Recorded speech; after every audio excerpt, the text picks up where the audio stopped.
Bonjour à tous et bienvenue dans ce nouveau tutoriel de réseau informatique. Bienvenue dans le dernier tutoriel concernant le routage statique où nous allons donc finalement faire communiquer PC1, PC2 avec PC3 et PC4. Nous allons commencer par faire un test de ce que nous avons fait jusqu'ici. Donc, dans le tutoriel précédent, nous avons adressé les périphériques.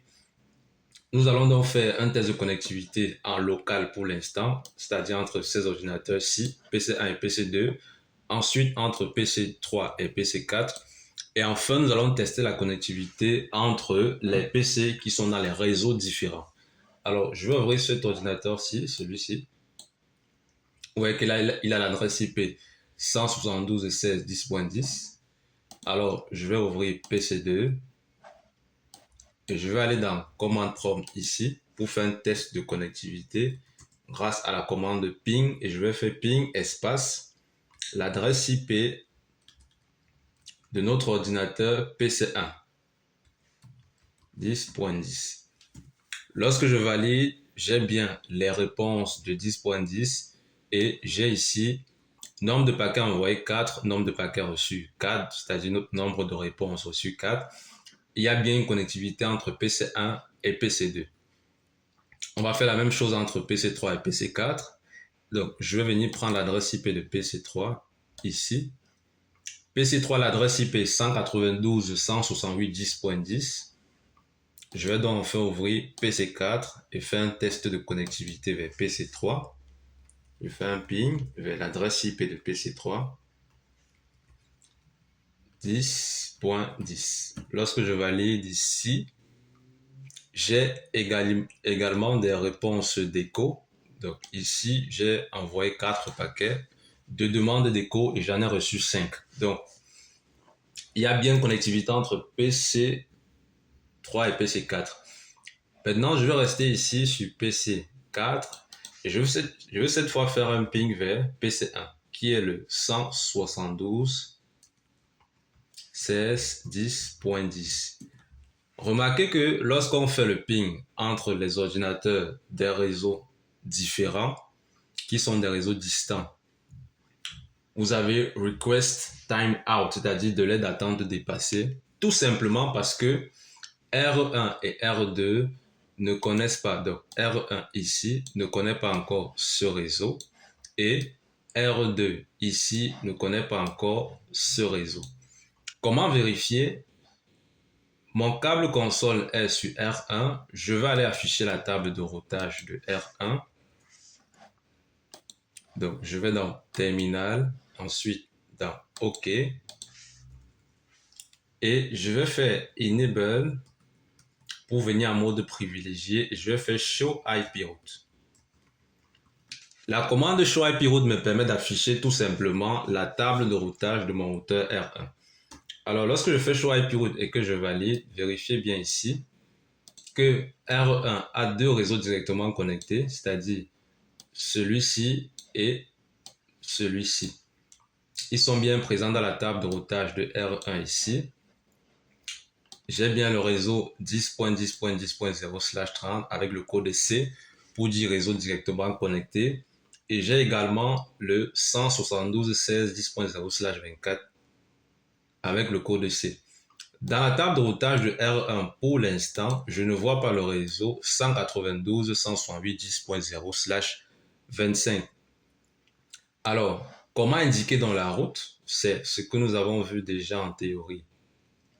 Ici, sur R1, nous devons exécuter la commande IPRoute suivie de 192.168.10.0 qui est l'adresse réseau du réseau distant C, suivi du masque de sous-réseau 3 x 255.128 correspondant à /25 et enfin suivi de S000 qui représente l'interface de sortie de R1. Alors, nous allons aller dans R1 en mode configuration globale grâce à la commande configure terminal et nous allons exécuter notre suite de commandes IPRoute vers le réseau 192.168.10.0 qui possède le masque de sous-réseau 3 x 255.128 et qu'on peut atteindre grâce à l'interface S00. Nous validons ici. Vous avez ici une notification, ce n'est pas un message d'erreur, qui dit tout simplement que G4R without gateway, if not a point-to-point interface, may impact performance. Ça veut dire que lorsqu'on configure le routage statique et qu'on met l'interface de sortie, il est idéal lorsqu'il s'agit d'une liaison point à point, c'est-à-dire entre deux routeurs. Donc là, il n'y a pas de souci. Nous venons donc de configurer notre route statique sur le routeur R1. Nous allons revenir en mode privilégié avec la commande int et nous allons faire encore show IP route pour vérifier que le réseau 192.168.10.0 est désormais installé dans la table de routage de R1. Alors, si nous faisons show IP route et que nous validons ici, remarquez que ce réseau-ci qui ne figurait pas d'abord dans la table de routage de R1 est déjà installé avec le code S cette fois pour dire route statique. Alors désormais, R1 est capable d'envoyer un message qui va vers le 192.168.10.0/25 via l'interface S000. Alors, nous allons également faire la même chose sur R2, c'est-à-dire venir sur R2 ici et indiquer le réseau distant qui est le LAN A. Donc, je vais me déconnecter du routeur R2 et je vais venir ici, remettre sur la console, ouvrir mon PC administrateur réseau, fermer l'ancienne console ici, ouvrir une nouvelle session de terminal là, faire un OK ici. Là, je suis dans R2, nous faisons ensemble Enable, configure terminal pour aller en mode configuration globale et nous indiquons le réseau distant qui est celui-ci, le 172.16.10.0, allons-y, 172.16.10.0 et nous mettons le masque de sous-réseau et l'interface de sortie qui est cette fois S001. Parce que si on se place sur R2 ici et qu'on va là, le message sort bien par S001 qui est représenté ici. Donc, une fois qu'on a fait ça, nous validons ici. Nous faisons end pour revenir en mode privilégié et nous faisons show IP route tout simplement.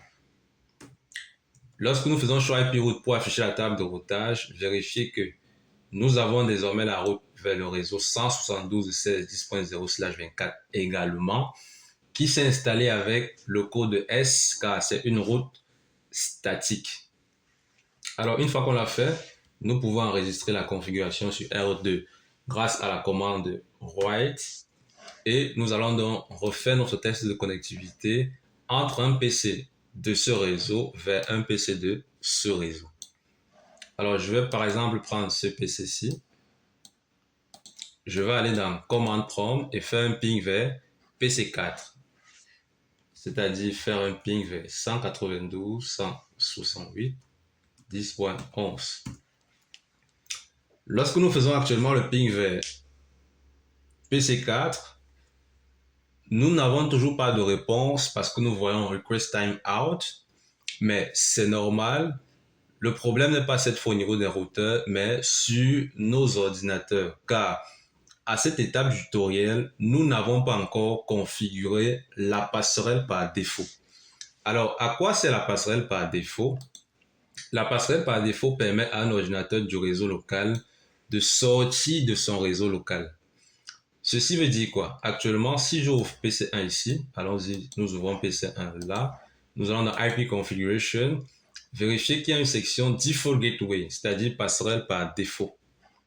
Tout à l'heure, nous avons testé la connectivité entre PC1 et PC2, et avec succès, car les deux PC sont du même réseau.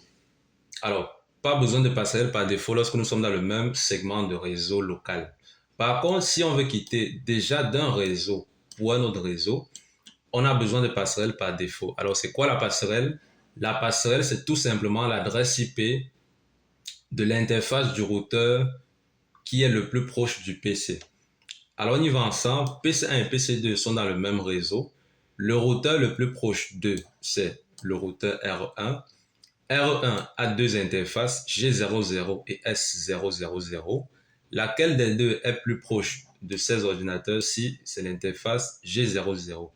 Alors, c'est son adresse IP qu'on mettra comme passerelle de PC1 et PC2. De même, PC3 et PC4 sont dans le même réseau. Le routeur le plus proche de ces deux ordinateurs, c'est cette fois R2.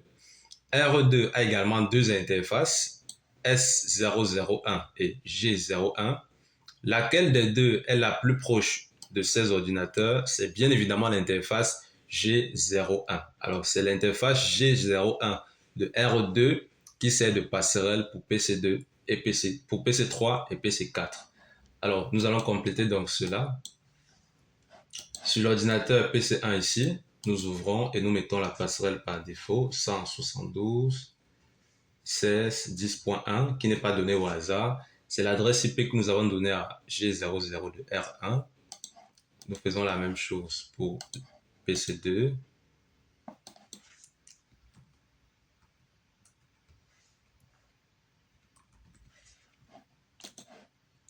PC3. Adresse IP de R2 interface G01 10.1 et enfin PC4, nous fermons ici et nous mettons également la passerelle par défaut 192.168.10.1. À cette étape du réseau, si nous ouvrons PC1, vérifiez bien que PC1 est dans le réseau 172.16. Cette fois, nous allons faire un test de connectivité vers l'autre réseau qui est distant, le 192.168.10.10 par exemple, qui est l'adresse IP de PC3. Si nous validons cette fois, vérifiez bien que cette fois, nos routeurs pourront atteindre la destination. Alors ici, nous avons perdu le premier paquet. Vous voyez ici qu'on en a envoyé 4, mais on a reçu 3 réponses. C'est tout simplement parce que c'est le premier paquet que nous envoyons, dont le routeur prend un peu de temps pour le router. Et donc, le premier paquet se perd. Mais si nous rappelons la commande en appuyant sur la touche flèche directionnelle haut du clavier comme ceci, et que nous relançons, vous voyez que là, le premier paquet ne se perd plus. Et nous venons donc de faire communiquer nos réseaux distants. Nous pouvons également faire un ping vers PC4. Je rappelle que nous sommes actuellement sur PC1. Si nous faisons un ping vers PC4 également, le premier paquet se perd car c'est la première fois qu'il va vers cet ordinateur. Même principe, si nous rappelons la commande et nous validons, vous voyez que cette fois, nous avons une connectivité parfaite dans notre réseau local. Alors, c'est tout pour ce tutoriel. Il était question de vous montrer de manière pratique comment se configure le routage statique pour faire communiquer des réseaux qui sont distants. Alors là, c'est avec 3 segments de réseau. Le principe est le même avec autant de segments, autant de réseaux distants, autant de routes statiques à configurer. C'est tout pour ce tutoriel et également cette playlist dédiée au routage statique.